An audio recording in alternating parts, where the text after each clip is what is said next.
The Laugh of the Medusa by Helene Zixu defies conventional rhetorical formats, resembling a poem in its implicit rejection of argumentative prose.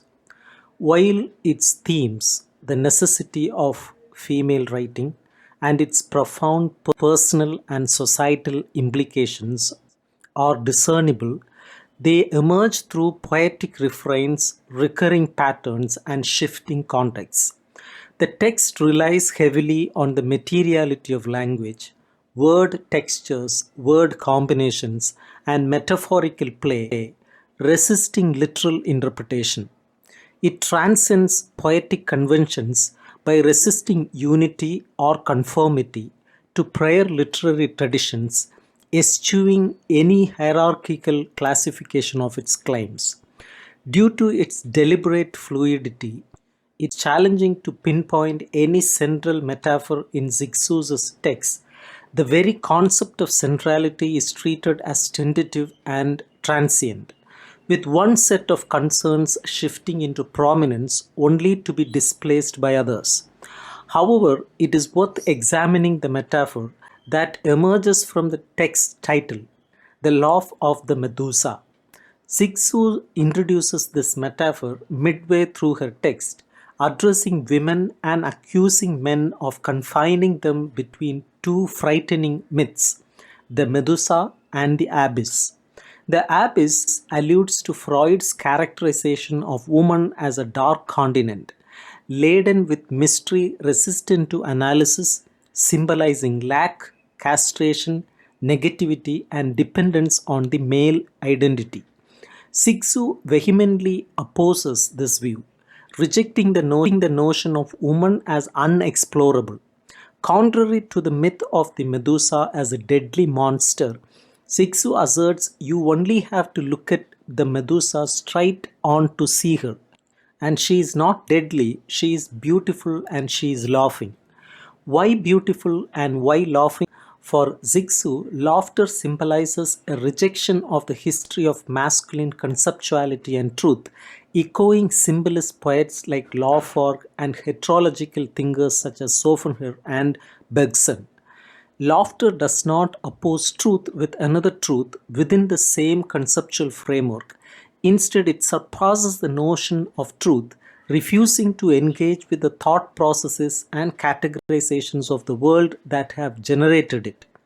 Zixu asserts that a feminine text is not merely subversive, but aims to dismantle everything to disrupt institutions, dismantle laws, and shatter the concept of truth with laughter. In this newly envisioned beauty, the Medusa wears the countenance of laughter, beyond the grasp of her own reflection in the male shield of self-protective truth. In her demythified and reified state, she is indestructible, unlike the Medusa of myth. In classical mythology, Medusa was one of the three sisters known as the Gorgons, daughters of Phorcys and Ceto. While her sisters Theno and Uriel were immortal, Medusa was mortal. Serpents intertwined their hair, their bodies covered in scale-like armor, and their hands crafted from brass. Anyone who met their gaze would turn to stone. Perseus, the son of Zeus and Danae, armed with a shield of brilliant bronze provided by Athena, used it as a mirror to avoid Medusa's gaze and behead. In Ovid's Metamorphoses, Perseus explained to his in-laws why Medusa had snakes in her hair. He recounted how she was once renowned for her beauty, which stirred jealousy among suitors. Poseidon, desiring her, violated her virginity in Athena's temple. As punishment for her immodesty, Athena transformed her beautiful hair into snakes. To this day, Athena wears these snakes as a breastplate to instill fear in her enemies. The myth of Medusa, as interpreted by Zixu, symbolizes the repression of female sexuality. In this myth, Medusa's once beautiful hair, representing her sexuality, is transformed into snakes, signifying terror. Interestingly, the agent of this repression is Athena, a goddess often depicted with masculine attributes such as a fierce countenance and warlike attire. Siksu seeks to redeem the repressed aspects of the Medusa myth, focusing on her laughter as a means to liberate woman from her degraded status in male dominated mythology. By emphasizing the Medusa's laughter, Siksu aims to return woman to her pre-mythical state before the repression of her sexuality and beauty. This laughter challenges conventional notions of truth and theory, creating a new mode of engagement that goes beyond simple opposition. It gestures towards the development of an alternative, female language rooted in laughter, which disrupts the traditional male dominated linguistic framework. Siksu passionately urges women to create a language that reflects their experiences and identities. She emphasizes the importance of women expressing themselves in writing, intertwining their presence in text with their existence in the world and in history. Central to Sikzu's argument is the recognition of the body's significance.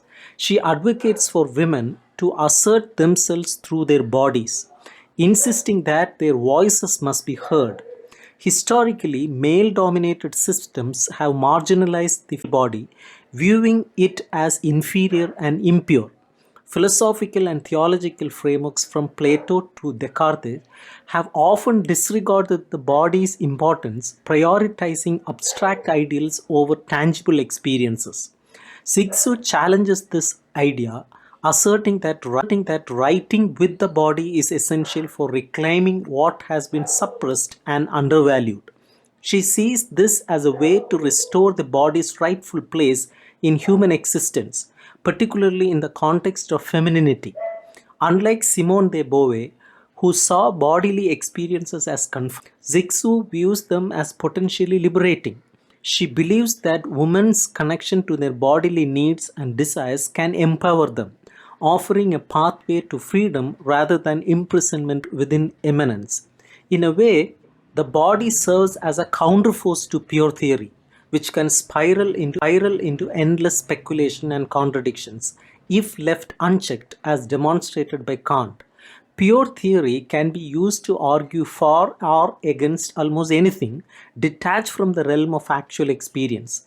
The body symbolizes many things: the uniqueness of personal experiences, that categorization, and as Siksu highlights, it reflects the individuality shaped by various factors like race, class, and upbringing.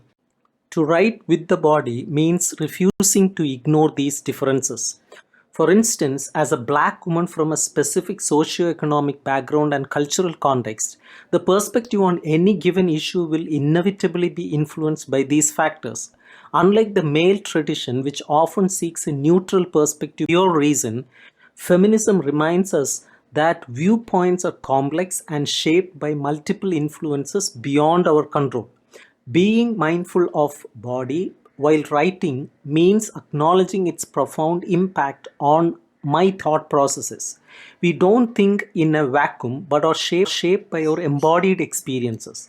While it's common to seek universal patterns in diverse phenomena, feminism highlights the importance of individuality. As Zixu emphasizes, there is no singular general woman. While there may be commonalities among women, their infinite diversity prevents us from reducing female sexuality to uniform codes or classifications. The body embodies a unique richness that defies easy categorization and resists being subsumed under generalized notions. Siksu advocates for a new form of writing, one that reflects the experiences of the new woman and is grounded in the sovereignty of the body. This writing stands in opposition to the long-standing tradition of phallocentric writing, which has dominated history and shaped our understanding of truth for centuries. The implications of this new feminine writing are profound. It represents the possibility for change, serving as a catalyst for subversive thought and paving the way for the transformation of social and cultural structures. This insurgent writing disrupts the historical narrative of women in two significant ways. First, by reconnecting women with their bodies, liberating them from societal constraints on sexuality. And second, by empowering women to assert their voices and claim their rightful place in history. By seizing the opportunity to speak and write, women break free from the confines of the symbolic order, which has been shaped by male dominated institutions and historical narratives. Zixu argues that it is time to challenge the male authored history and to rewrite a new narrative that reflects the experiences and perspectives of women.